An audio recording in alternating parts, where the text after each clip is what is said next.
cloudy start in the south with outbreaks of rain and drizzle. A sunny but chilly start in the north, but the outlook turns colder for all of us.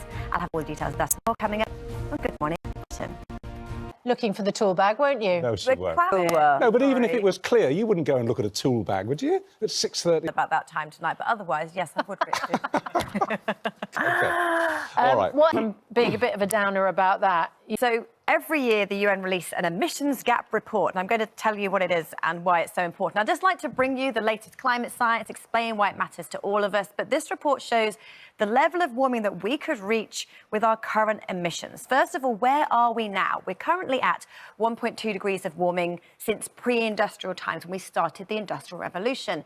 Our aim with all of our climate commitments is to limit our warming to 2 degrees, ideally 1.5, to limit the very worst impacts of climate change. But the report yesterday said we are currently projected to reach 2.5 to nearly 3 degrees of warming, which is way off track. How do we stay on track? We need to reduce our emissions by 28% to limit it to 2 degrees of warming, by 48% to get to 1.5. But why does it matter? Because a warmer world, all of those events that were extreme will now become more common.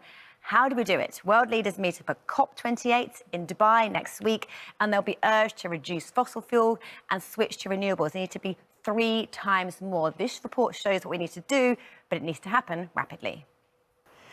And now back to the UK weather, which is pretty cloudy. But the big thing we'll notice for the next few days is it's turning a lot colder. Cold air waiting in the wings. By the end of the week, a northerly blast of air develops, and we'll be wrapping up and hearing that heating click as the temperature's set to tumble. So the next few days, it's still relatively mild. We're looking at 11, 12, 13 degrees. But by the end of the week into the weekend, 5, 6, 7, 8 degrees at best, with the return of some nighttime frosts. But how does it look for today? Like I said, pretty cloudy, and that cloud will be really slow to clear as we head through the day. Southern areas of England and Wales cloudiest, where it's also relatively mild. Clear skies for Scotland, where we're greeted with sunshine. Now, the cloud thick enough to produce some outbreaks of rain and drizzle, particularly for southern counties of England. Slowly but surely those skies will brighten, and we're looking between 6 and 12 degrees. Now, this evening and overnight tonight, the cloud starts to roll in. Outbreaks of rain and drizzle. Clearest conditions in the south, where it should be fairly chilly, but maybe a chance of seeing that space debris.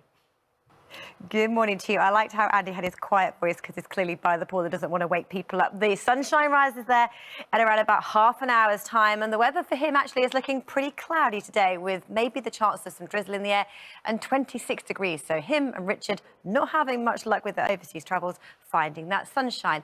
But we will have sunshine in supply across the UK today, eventually. It's a pretty cloudy start first thing this morning, but after the cloudy skies through southern areas of England, where it's grey, dull, damp and drizzly, it will take a while with misty, foggy conditions, but it will slowly lift and break. For Scotland and Northern Ireland, a beautiful sunny but chilly start to the day here, but slowly it clouds over later on this afternoon, sunshine turning hazy and rain for the Northern Isles, but by and large a dry day ahead. But with this northerly breeze starting to feed in, noticeable drop in our temperatures. We're looking at 6 to 9 in the north, 12, maybe 13 degrees in the south, but at least there'll be some decent spells of sunshine around. How do things pan out as we head through the next 7 days? Well, there's quite big changes coming.